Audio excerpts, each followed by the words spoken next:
자, 오늘은 이제 그 달란트 비유라는 제목을 가진 그 본문인데요. 예수님의 비유 22번째 시간이 되겠습니다. 이제 31번 강의니까 이제 3분의 2를 이제 막 지나서 이제 후반전이라고 할 수 있겠네요. 이제 초반, 중반 다 지나가고 이제 후반전 한 10개, 11개 정도 이렇게 남은 것 같습니다. 자, 마태복음 25장 14절에서 30절까지가 본문인데요. 꽤 깁니다. 제가 따로 읽지는 않겠습니다. 그런데 이제 제가 제목에다도 그렇게 써놨지만, 우리가 이제 달란트 비유라고 알고 있는 그 본문이에요.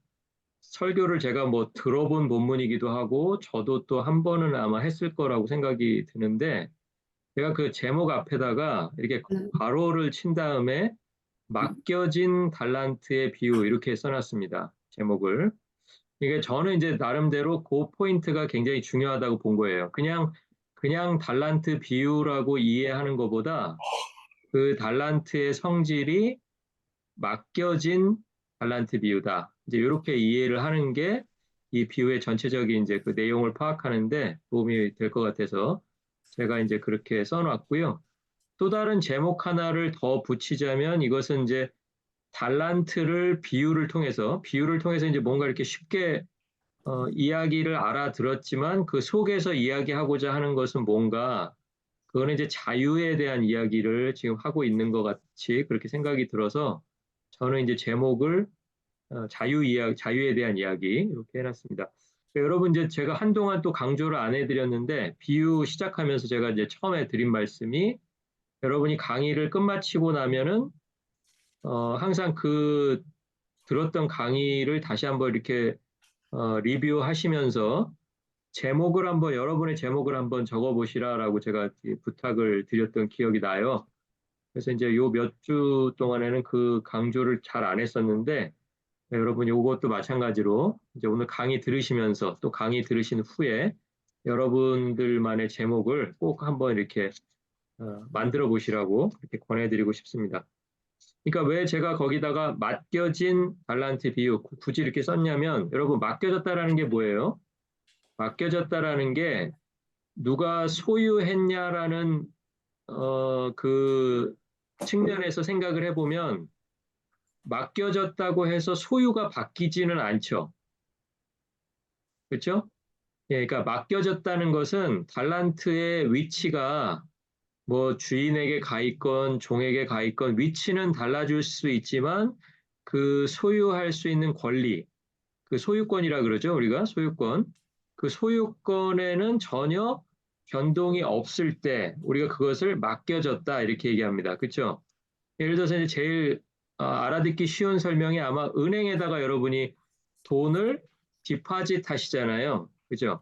그 디파짓이라는 게 이제 한글로 표현을 해보면 이게 맡긴다라는 뜻이잖아요. 맡긴다. 근데 맡겨졌는데 만약에 소유권의 변동이 생겨버리면 여러분 돈 맡기겠어요? 안 맡기겠어요? 은행에 아무도 안 가시죠? 은행에다 내가 맡기는 순간 은행에서 내 돈 가지고 마음대로 막 다 해버리고 시간 지나면 이거 우리 거라고 우기고 그러면은 은행 갈 사람 아무도 없잖아요. 근데 우리는 그거를 그냥 물어보지도 않고 묻지도 않고 따지지도 않고 그냥 소유권은 당연히 나한테 있다라고 생각하고 두 다리 쭉 뻗고 주무시잖아요. 그죠? 예. 그러니까 위치는 달라질 수 있지만 변함이 없는 것이 소유에 대한 권리, 소유권이다. 이제 요거가 이제 달란트 비유에서 잊어버리면 안 되는 굉장히 중요한 내용입니다. 자, 그래서 이제 아마 이제 본문으로 한번 들어가 보면요. 25장 14절, 15절 맨 처음에 이제 도입부인데요. 도입부에서 무슨 얘기를 하고 있냐면 자기 소유를 종들에게 맡기고 떠났다. 이제 그렇게 돼 있어요. 그러니까 거기에 어 14절 한번 보실래요? 14절에 보면은 어떤 사람이 이제 타국에 가면서 종들을 불러서 자기 소유를 맡겼다 이렇게 해놓고요. 15절에는 동사가 좀 바뀌죠. 맡겼다라는 말을 안 하고 주고 이렇게 돼 있잖아요. 달란트를 주고. 그러니까 뭐 5달란트를 주었다. 2달란트를 주었다. 1달란트를 주었다 하니까 우리가 14절을 빼놓고 15절만 읽으면 누가 나한테 뭐 준 거 같잖아요. 누가 나한테 뭐 주면은 우리가 잘하는 얘기 뭐 있냐면은 줬다가 뺏는 게 제일 치사한 거라 그러죠. 그죠? 줬다가 뺏기 없는 거잖아요. 그죠? 그러니까 이거를 나한테 주었다라는 동사에 너무 우리가 이렇게 어 뭐라 그럴까? 이게 이제 머리 한번 이렇게 딱 인식이 되면은 이게 내 것처럼 생각이 들어갈 수밖에 없게 그렇게 동사를 써놨어요. 15절에요. 그런데 15절 앞에 뭐가 있냐면 분명하게 누구 소유다? 그 사람, 떠나려고 하는 사람. 그리고 실제로 이제 종들이 있다고 하니까 종들의 입장에서는 이 사람이 누구예요? 주인이잖아요. 그렇죠?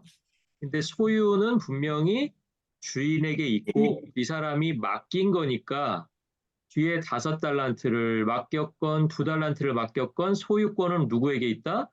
주인에게 주인. 있다. 이제 요게 이제 요 비유의 핵심이에요. 그러니까 요거를 안 잊어버리시면은 뒤에 게 이제 이해가 이제 좀 더 잘 됩니다. 그리고 또 한 가지는 이제 주인으로부터 달란트를 받지 않은 종은 없다라는 거예요. 금액이 다를 뿐이지 한 사람도 예외 없이 오늘 여기서 이제 종을 3명만 얘기했으니까 그렇지 알아듣기 쉽게 하려고 비유니까 3명이지만 만약에 그 집에 종이 10명이 있었다면 주인은 10명의 종에게 다 달란트를 맡겼을 거라는 걸 우리가 알 수 있죠. 그렇죠? 예. 그러니까 뭐 금액의 차이는 분명히 다를 수도 있어요. 똑같이 줄 수도 있고 다를 수도 있는데 분명한 사실은 뭐냐면 한 사람의 종도 예외 없이 다 맡겼다라는 거예요. 여러분 뭐가 이렇게 맡긴다라는 뜻은 그 속에 뭘 이렇게 안에 속뜻을 품고 있냐면 맡기려고 하는 사람 있잖아요. 종들. 주인의 입장에서는 종을 믿으니까 맡기는 거예요. 그렇죠? 저희가 은행 다시 한번 예를 들어 볼게요. 여러분이 은행이 그렇게 수없이 많아도 여러분이 어느 한 은행을 정해서 갈 때에는 뭐 여러 가지 이유들이 있겠지만 그 중에 빼놓을 수 없는 이유가 뭐냐면 거기를 믿기 때문에 그래요. 그죠? 아무리 뭐 가깝고 뭐 해도 이렇게 들리는 소문에 아이고 그 은행에다가 돈 맡겼는데 돈 없어지더라. 그러면 여러분 가요, 안 가요? 안 가죠. 그러니까 안 간다는 건 뭐예요? 못 믿겠다라는 거죠. 그러니까 종들에게 빠짐없이 다 맡겼다는 뜻은 그 종들을 한 사람도 예외 없이 다 믿고 있다. 이제 그렇게 우리가 이제 생각을 할 수가 있는 것입니다. 자, 그런데 맡긴 달란트의 크기가 다르기 때문에 우리는 이 5개 받은 또 2개 받은 사람의 입장과 하나 받은 사람의 입장을 서로 이렇게 막 비교하다가 이게 공평하지 않다라고 느끼면서 이 비율을 받아들일 때가 있다라는 거예요. 왜 이 사람은 5개 주고 이 사람은 2개 주고 왜 이 사람 하나 줬어? 이러는데 여러 가지 이유가 있겠지만 그 공평하지 않다고 느끼는 이유 중에 하나가 뭐냐면 종들에게 그것을 준 것으로 오해하기 때문이 상당한 이유가 된다라는 거예요. 이것을 맡긴 것이라면 그리고 맡겼다라는 것은 결론적으로 말하면 나중에 언젠가는 찾아간다는 뜻도 되죠. 그렇죠?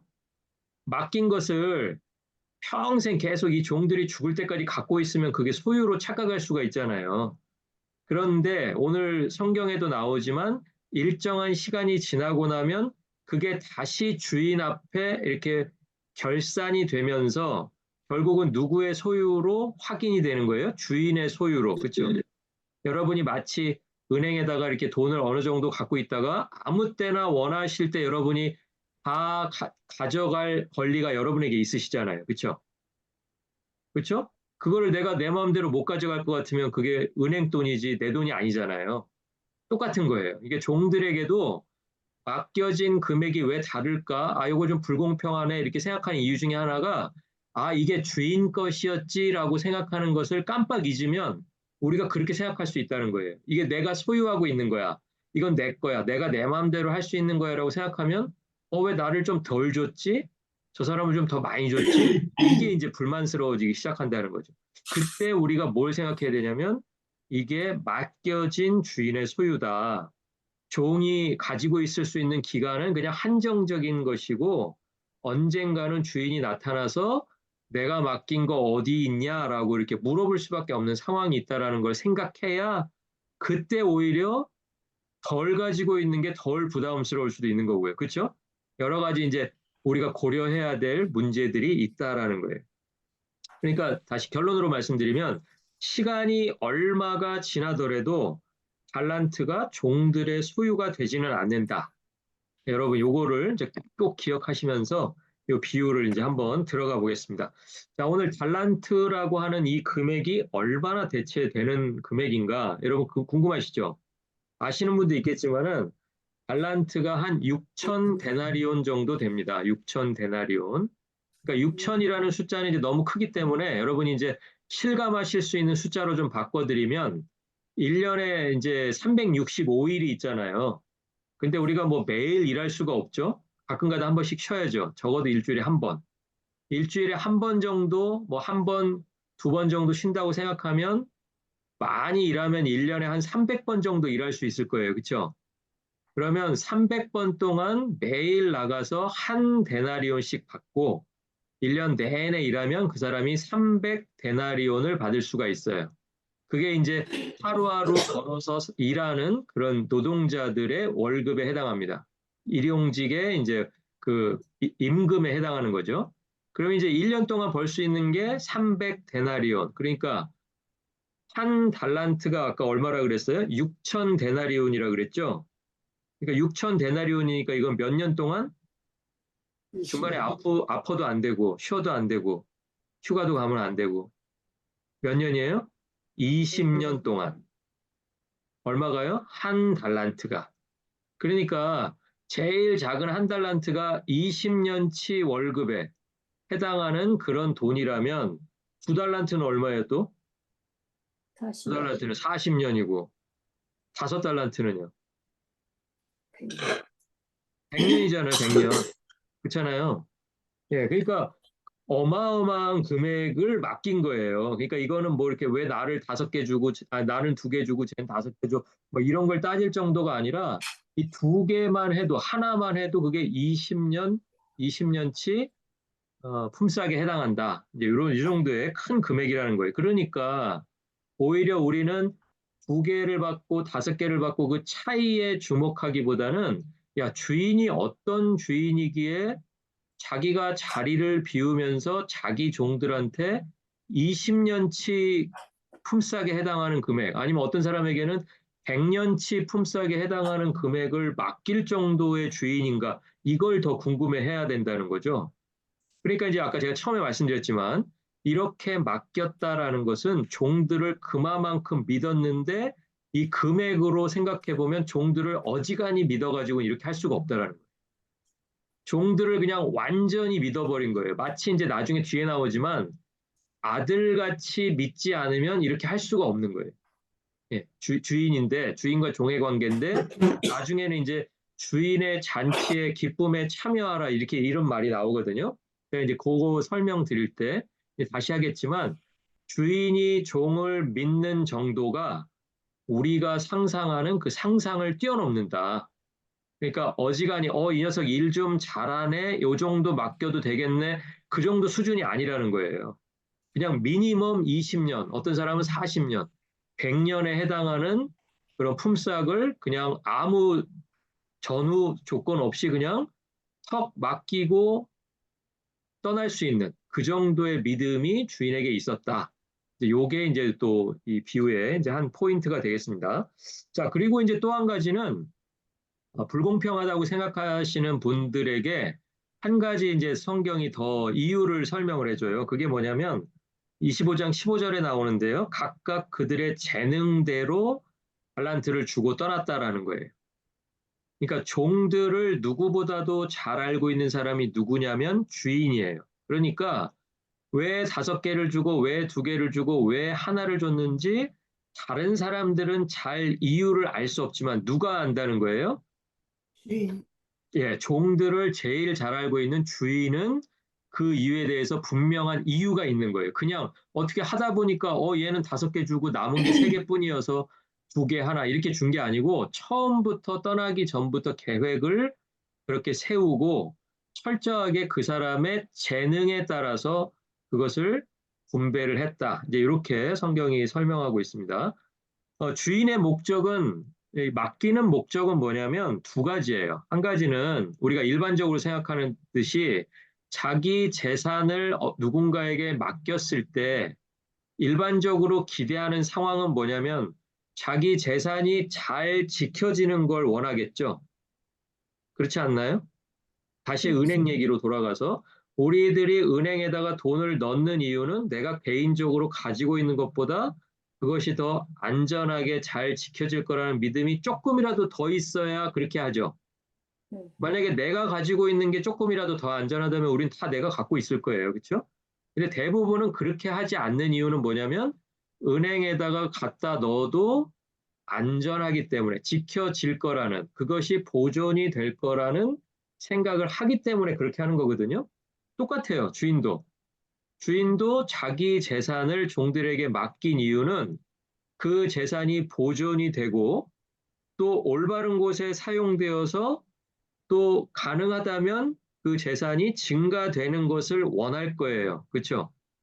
아, 저 종들에게 맡기면 이건 무조건 손해고 무조건 없어진다. 이러면 안 맡겼을 거예요. 그런 믿음이 있었다는 거죠. 누구에게? 주인에게.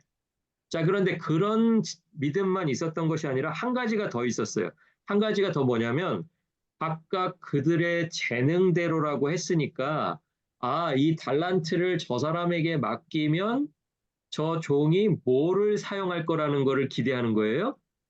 물론 달란트도 사용하겠지만 달란트를 뭘 사용해서 자기 재능을 사용해서 그 달란트를 지키거나 또는 증가시키거나 아니면 손해보는 일들을 막아내거나 할 때 사용되는 게 뭐라고요? 재능이라고요. 예, 재능. 그래서 그 종들이 각자의 재능을 좀 발휘해 주기를 기대하는 마음. 그게 이제 두 가지가 있었다는 거예요. 자, 다시 정리합니다. 한 가지는 자기의 재산이 보존되거나 증가되거나 손해보지 않는 그 일을 바라는 마음이 당연히 있었을 거고요. 그것만 있는 것이 아니라 이 달란트가 맡겨진 각각의 종들이 그 상황과 그 시간들과 환경들 속에서 자신들이 가지고 있는 재능들을 발휘해서 재능을 활용해서 그 달란트를 보존했으면 하는 그 마음이 있는 거예요. 근데 누구보다도 그 재능을 알기 때문에 이 사람에게는 딱 적당한 요 정도가 적당해라고 하는 건 누가 정하는 거예요? 주인이 정하는 거죠. 예, 그러니까 그 재능을 고려하지 않으면 우리가 혹시라도 아, 이것은 종들에게 뭐 이 종이 이렇다 저 종이 저렇다 이런 설명도 없었는데 어떤 사람은 5개 주고 어떤 사람은 하나 주는 게 맞지 않다라고 생각할 수도 있지만 그때 이제 두 가지를 저희가 생각해야 돼요. 하나는 철저하게 재능을 파악하고 있는 사람은 주인뿐이다. 그렇죠? 제3자는 알 수가 없는 거예요. 또 한 가지는 소유권이 위치가 아무리 바뀌고 시간이 지난다고 해도 소유권은 변함이 없다. 이 두 가지를 생각하시면 아, 주인이 왜 그렇게 했는지가 이제 이해가 가기 시작합니다. 자, 그리고 이제 각자의 재능을 사용해서 이제 충성을 다하는 것을 주인이 기대하는데요. 그게 오늘 본문에서도 단어로 그대로 나옵니다. 본문에서 두 종이요. 5달란트, 2달란트 받았던 종이 장사라는 걸 합니다. 장사. 한글 성경이 그렇게 나와 있죠. 장사라고 나와 있어요. 자, 그런데 이 장사가 성경에 쓰인 단어의 원래 뜻은 뭐냐면 장사로 번역되는 단어가 아니라 노력하고 대가를 받아간다라는 그런 뜻이라는 거예요. 성경에 사용된 원래 원어에는 노력해서 대가를 받아간다. 그러니까 이것을 번역상으로는 우리가 장사한다. 장사도 결국은 뭔가 노력을 해서 그 대가가 결과물로 받아지는 거죠. 네, 그러니까 이 장사는 종류가 한 종류가 아닐 거예요. 한 종류일 필요는 없어요.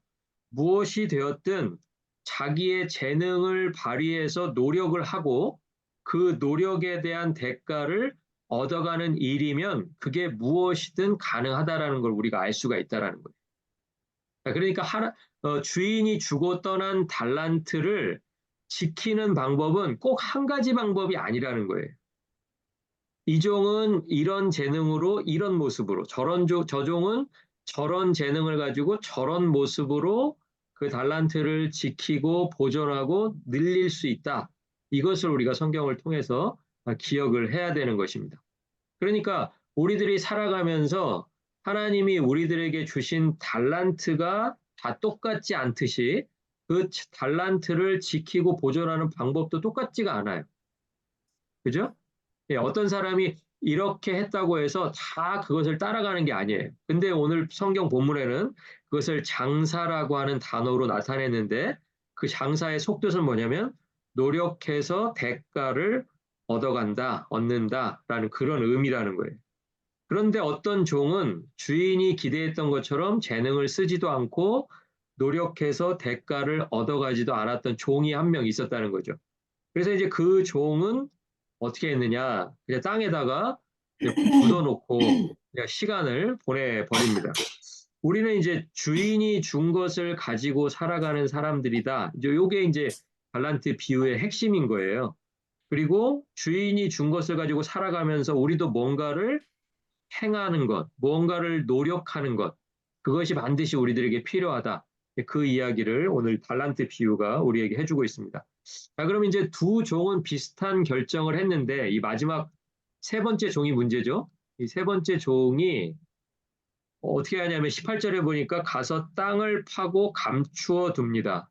자, 그러니까 이게 무슨 얘기냐면 주인의 소유잖아요. 그리고 이 주인의 소유는 그 소유를 가지고 노력할 때 뭐가 꼭 필요해요? 자기 재능을 활용하는 일이 필요해요. 노력하는 일이 필요해요. 자, 그런데 주인의 소유가 땅 속에 있어 버리면 그때부터는 이제 이 사람이 뭔가를 하긴 할 거 아니에요. 근데 해도 그것이 주인하고 상관없는 일을 하고 있다라는 것을 우리에게 말해주는 거예요. 주인하고 상관없는 거예요. 그리고 주인이 기대하는 뭐 자기 재능을 발휘해서 주인의 달란트를 지키고 이런 걸 하지 않는 거예요. 그럼 이제 이 사람은 뭘 할까요? 주인하고 상관없는 일을 하니까 결국은 어떻게 하게 되냐면 그냥 자기 생각에 아, 나는 이렇게 하는 게 맞아라고 하는 것을 할 수밖에 없다라는 거예요. 그러니까 보세요. 어떤 사람으로부터 20년치 품삯을 받아든 사람이나 40년치 품삯을 받아든 사람이나 그 양이 너무너무 어마어마하기 때문에 주인은 언젠가 오는 건 다 알고 있잖아요. 언제 온다고는 말씀 안 하셨지만 언젠가는 돌아올 주인이기 때문에 내가 그것을 어떻게든 지켜내는 노력들은 그냥 하루 이틀에 할 수 있는 노력이 아니죠. 그렇죠? 그러니까 오히려 우리는 반대로 생각해서 5달란트 받은 종이 어쩌면 마음의 부담은 제일 컸을 수도 있어요. 그렇잖아요? 이 내 재능을 최대한 발휘하는 노력을 안 했다가는 그냥 대충대충 했다가는 1달란트 받은 사람이 손해본 거 이상으로 5달란트를 가지고 있는 사람이 손해를 보면 더 큰 손해가 있었겠죠.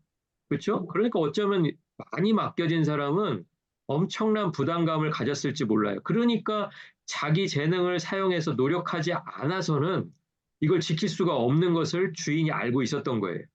그러니까 그렇게 하라고 맡겨진 달란트였기 때문에 이 마지막 종은 이 주인이 맡겨놓은 이 달란트를 만약에 자기 재능을 가지고 지키려고 마음 먹었다면 다른 일은 할 수가 없었어요, 사실은. 그렇잖아요? 40년치 받은 사람이나 100년치를 한꺼번에 받은 사람이나 뭐 다른 거 해가면서 이걸 한다는 게 이게 말이 되겠습니까, 이게? 이게 받은 게 너무 어마어마하잖아요. 종들이 하루 종일 일해서 받는 게 한 데나리온인데 지금 자기들이 그렇게 일해야 될 그 양으로 환산해 보면 40년치, 100년치를 받았는데 다른 일을 내 마음대로 해가면서 중간중간에 그냥 주인의 재산을 지키기 위해서 노력한다? 이건 말이 안 되잖아요. 그죠? 예, 그러니까 어쩌면 세 번째 종은 그렇게 하고 싶지가 않았던 것 같아요. 예, 그러니까 자기 삶이라는 것이 하나도 없어지는 것을 받아들이지 못했던 종이 아닐까. 이렇게 생각을 해보는 겁니다.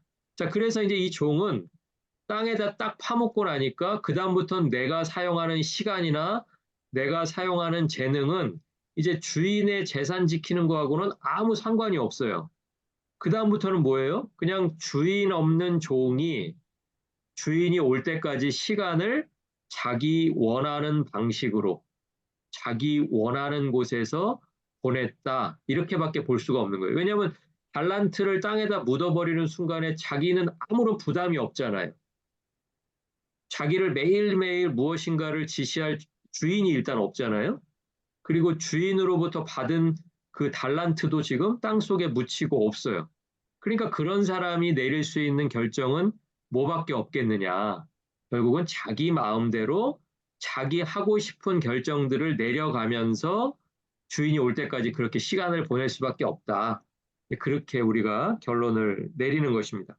그러니까 비록 주인은 옆에 없지요. 주인은 옆에 없고 주인이 나에게 매일매일 무엇인가를 명령을 내리지도 않지만 달란트가 나에게 있다는 것은 주인이 옆에 있는 것처럼 생각하지 않으면 안 되는, 그러니까 주인이 옆에 있는 것처럼 생각하면서 살 수밖에 없는 그런 의미를 갖고 있는 것이 바로 달란트라는 거예요. 그러니까 하나님이 우리들에게 주시는 것도 똑같아요.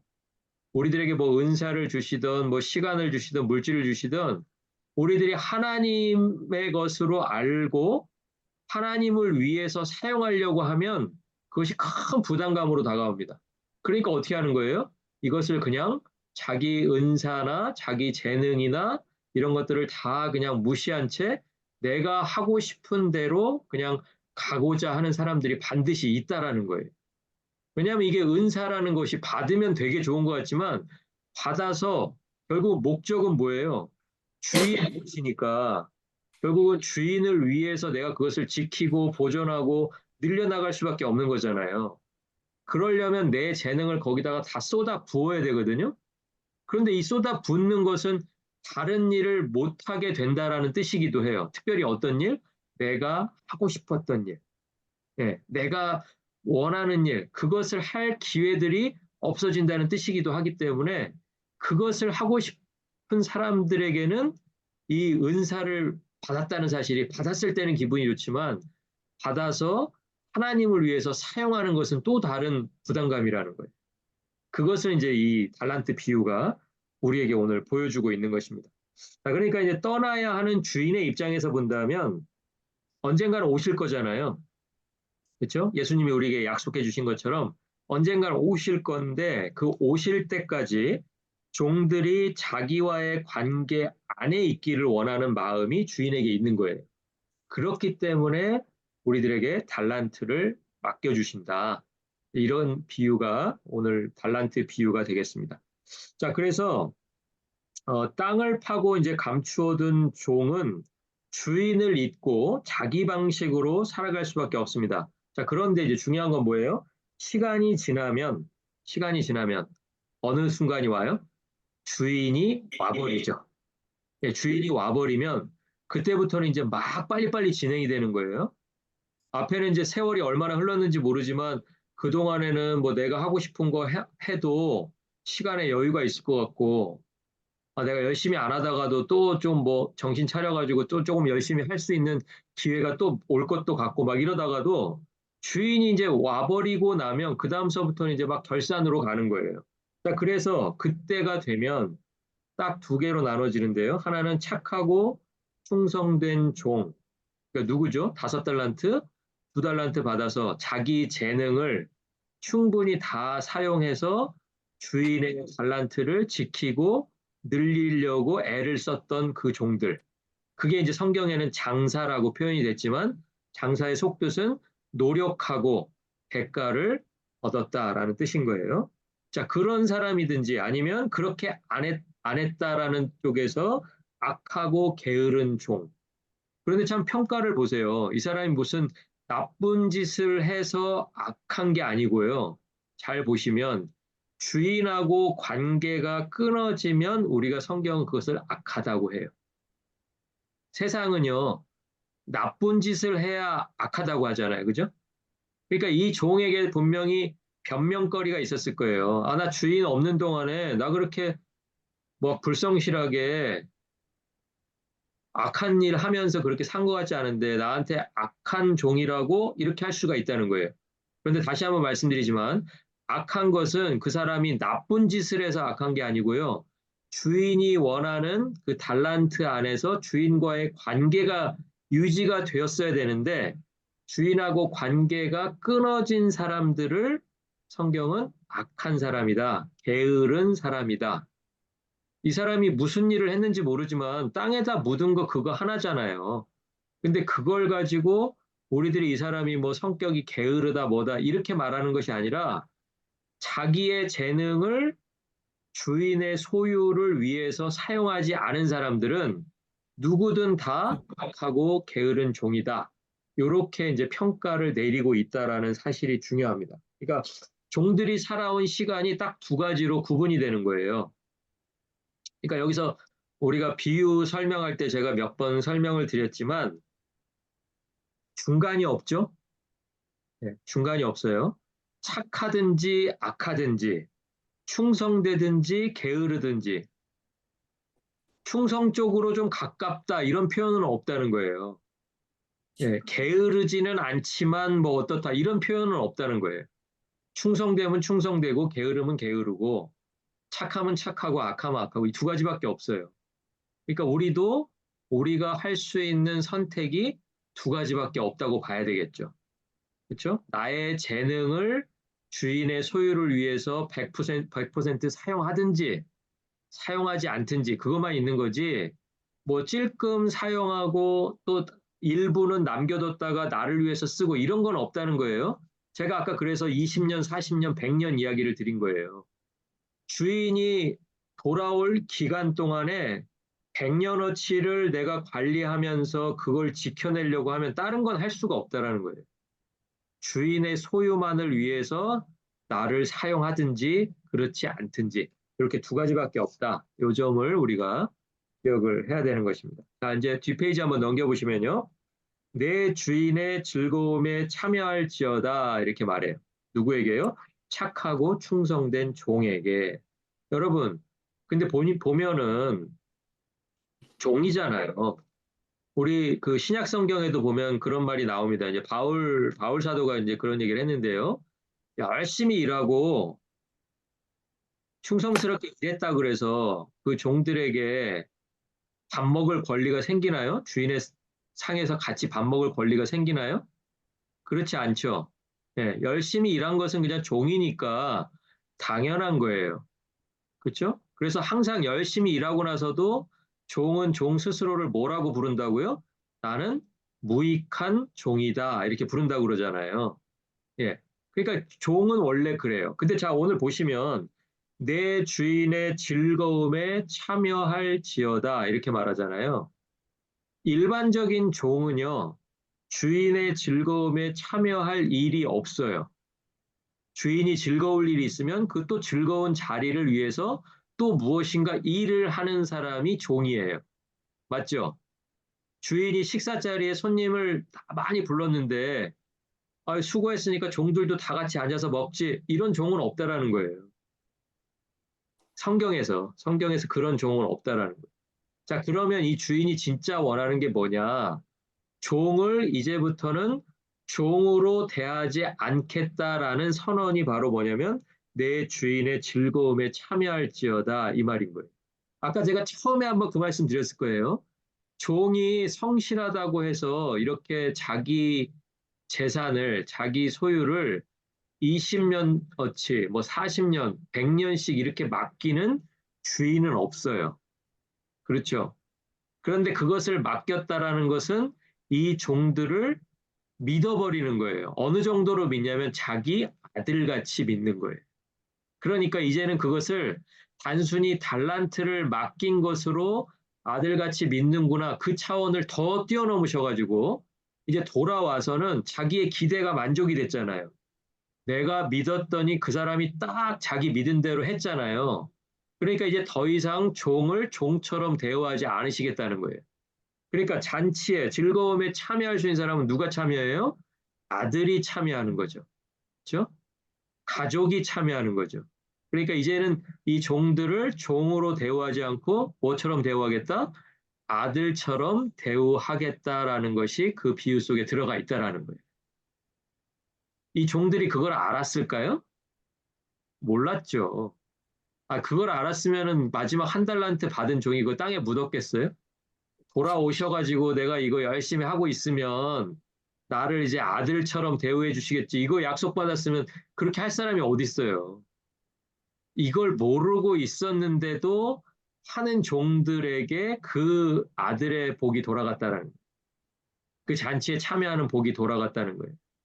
이게 이 사람들은 지금 자기가 가지고 있었던 그 어느 기간이었는지는 모르지만 그 기간 동안에 느꼈을 그 수고가 얼마나 많았겠어요. 그렇죠?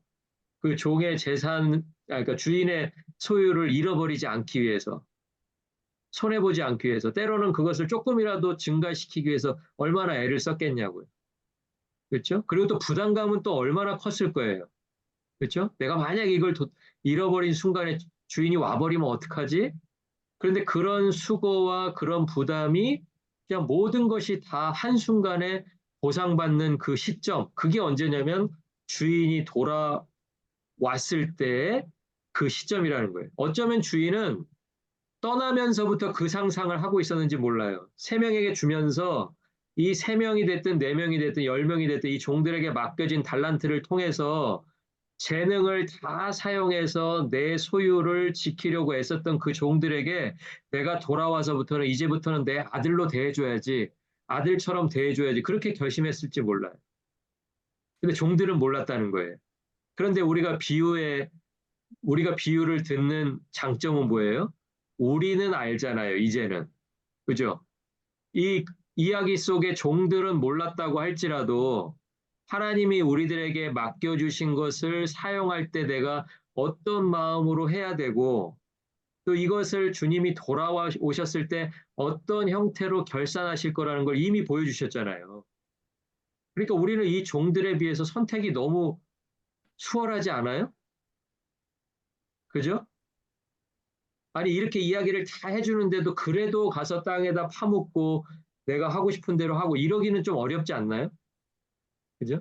저는 이야기를 읽으면서 그런 생각을 했습니다. 아, 이게 참 비유라는 게 그 안에 있는 사람들에게는 좀 제한적이고 그 이야기 속에 들어가 있는 사람에게는 모든 것이 다 열려 있지 않지만 하나님께서 우리들에게 말씀으로 주실 때는 이 전체를 다 주시는 거잖아요.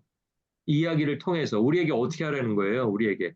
내가 너에게 맡겨준 것을 그게 무엇이 됐든지 간에 그것이 네가 어떤 형태로 노력을 하든지 간에 나의 소유를 지키고 늘리는 방향으로 그것을 사용해 주기를 원하는 그 주인의 마음. 그리고 나를 더 이상 종의 신분으로 대하지 않고 하나님의 자녀로 대해 주시겠다고 미리 비유 속에서 약속해 주시는 그 하나님. 그 하나님을 내가 알잖아요. 그러니까 이제 우리는 선택이 이 세 번째 종의 선택과는 달라야 되는 것이죠. 그래서 주인이 정말 원했던 거는 뭐 어떤 사람은 이 주인이 맡긴 달란트를 만약에 손해봤어도 그냥 노력을 열심히 했으니까 이렇게 했을까? 근데 여러분 맡긴 게 보세요. 100년치, 뭐 40년치, 20년치 이렇게 종에게 맡길 정도의 믿음이면 자기 재산 늘어나는 거에 대한 관심이 더 많겠어요? 아니면 이 종들을 정말 나하고 똑같이 내 즐거움에 참여하는 사람 되냐 안 되냐 거기에 관심이 많겠어요? 어떤 쪽이라고 생각하세요?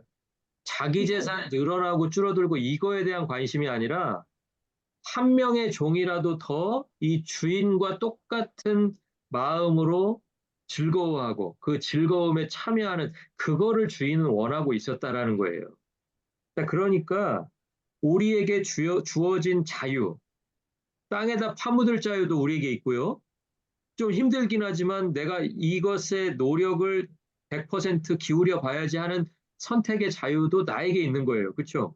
왜냐하면 주인이 옆에 없으니까.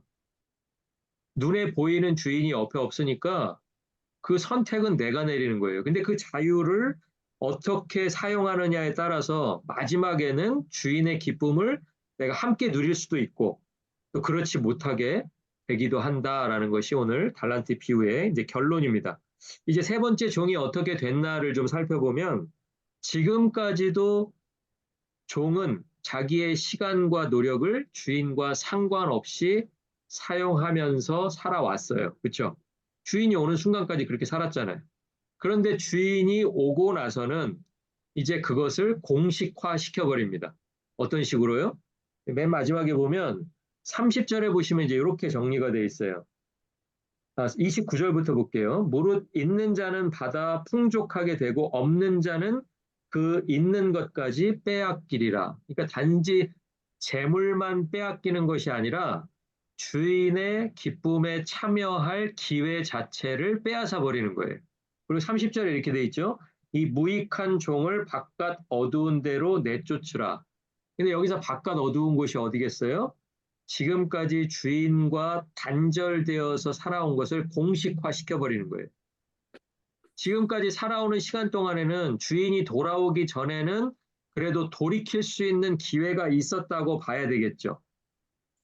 그렇지 않나요? 며칠을 땅에 파묻어뒀다가 마음이 바뀌어가지고 아, 내가 이래서는 안 되지라고 할 수 있는 기회가 그래도 그때는 있었다고 봐야 되겠죠. 그런데 주인이 집에 돌아오고 난 뒤에는 이제 그런 기회가 아예 없어지는 거예요. 계속 자기가 선택했던 주인하고 상관없는 삶을 주인과 단절된 공간에 가서 살게 된다라는 것을 오늘 비유에서도 보여주고 있습니다. 그러니까 주인과 상관없이 주인과 분리된 공간에서 한때는 내 소유였는데라는 걸 생각하니까 이제 슬피 울면서 일을 가는 거예요. 그렇죠?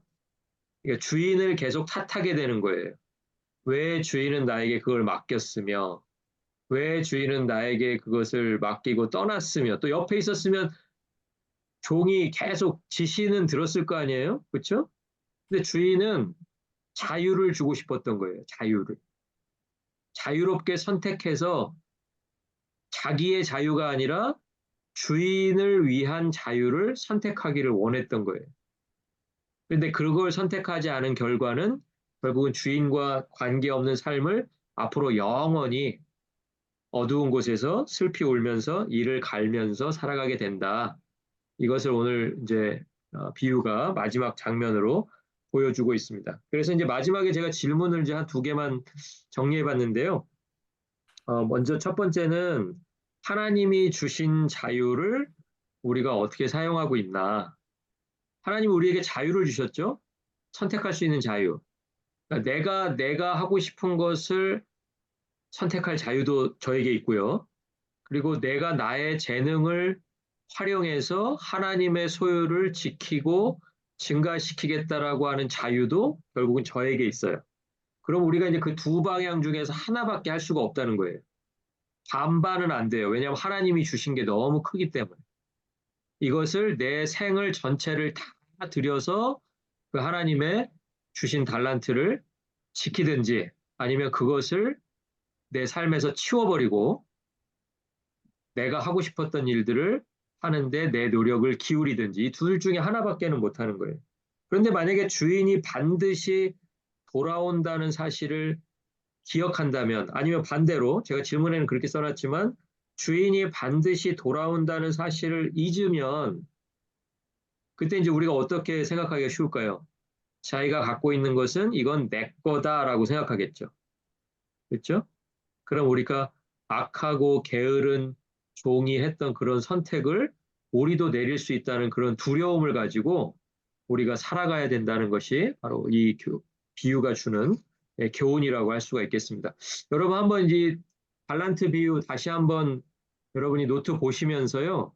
정리해 보시고 여러분이 여러분 각자의 제목을 또 붙여 보시고 마지막에 제가 이렇게 뒤에 남겨 놓았던 그 질문들 다시 한번 여러분이 개인적으로 한번 여러분에게 물어보시면서 거기다가 이렇게 답도 한번 이렇게 써보실 수 있으면 좋겠습니다. 오늘 2월 첫 번째 시간 달란트 비유 공부했는데요. 다음 시간에 23번째 강의 준비해서 여러분과 함께 공부해 보도록 하겠습니다. 오늘 공부하시느라고 수고 많으셨습니다. 감사합니다. 감사합니다.